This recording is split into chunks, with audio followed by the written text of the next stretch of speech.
സ്കൂളുകളിൽ പാഠ്യവിഷയത്തിനൊപ്പം യോഗ ഉൾപ്പെടുത്തിയെങ്കിലും അധികൃതരുടെ നിസ്സഹകരണം മൂലം ഗവൺമെന്റ് ഉദ്ദേശിച്ച ഫലം ലഭിക്കുന്നില്ല.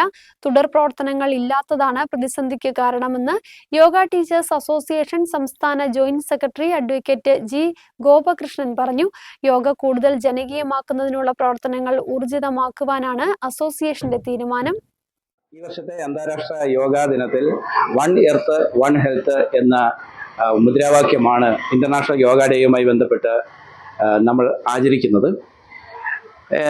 ഗവൺമെന്റ്, കേന്ദ്ര ഗവൺമെന്റ് ആണെങ്കിലും സംസ്ഥാന ഗവൺമെന്റ് ആണെങ്കിലും യോഗ സമൂഹത്തിൽ പടർത്തുന്നതിനും വ്യാപിപ്പിക്കുന്നതിനും നല്ല നിലയിലുള്ള ഇടപെടൽ നടത്തുന്നുണ്ട്. കേരളത്തിൽ പാഠ്യപദ്ധതിയിൽ യോഗ ഉൾപ്പെടുത്തിയിട്ടുണ്ട്. കേരളത്തിൽ സ്പോർട്സ് യോഗ പദ്ധതി ആരംഭിച്ചുകൊണ്ട് സംസ്ഥാന ഗവൺമെന്റ് ശക്തമായ നിലയിൽ ഒരു കായിക ഇനമായി നമ്മുടെ യോഗയെ മാറ്റുന്നതിനാവശ്യമായ പ്രവർത്തനങ്ങൾ നടത്തി വരികയാണ്. പക്ഷേ സമൂഹത്തിൽ എല്ലായിടത്തേക്കും എല്ലാ മേഖലയിലേക്കും അതിൻ്റെ ഉദ്ദേശ ലക്ഷ്യത്തിനനുസരിച്ച് യോഗ ഒരു ദിനചര്യയായി എല്ലാവരിലേക്കും എത്തിക്കാനുള്ള പ്രയത്നം ഈ ഒരു ദിവസം കൊണ്ട് അവസാനിക്കാതെ വ്യാപകമാക്കാൻ വേണ്ടി ബന്ധപ്പെട്ട തദ്ദേശ സ്വയംഭരണ സ്ഥാപനങ്ങളും അധികാരികളും അതിനൊരു പ്രാധാന്യം നൽകി തുടർ പ്രവർത്തനങ്ങൾ നടത്തണമെന്നാണ് യോഗ അസോസിയേഷന് വളരെ സ്നേഹപൂർവ്വം അഭ്യർത്ഥിക്കാനുള്ളത്.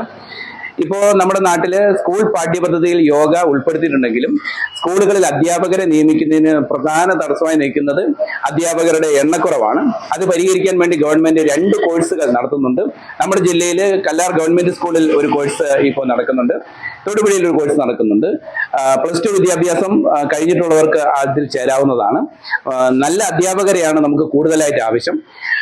ജനതയുടെ ആരോഗ്യത്തെയും അതേപോലെ തന്നെ അവരുടെ മാനസികമായിട്ടുള്ള മെച്ചപ്പെടലിനും ലഹരിയായി മാറിക്കൊണ്ടിരിക്കുന്ന ജീവിതത്തെ മെച്ചപ്പെട്ട നിലയിലുള്ള അറിവിന്റെ ലഹരിയിലേക്ക്, സന്തോഷത്തിന്റെ ലഹരിയിലേക്ക് കൈപിടിച്ചുയർത്തുന്നതിന് യോഗ വലിയൊരു പ്രാധാന്യമാണ് നൽകുന്നത്.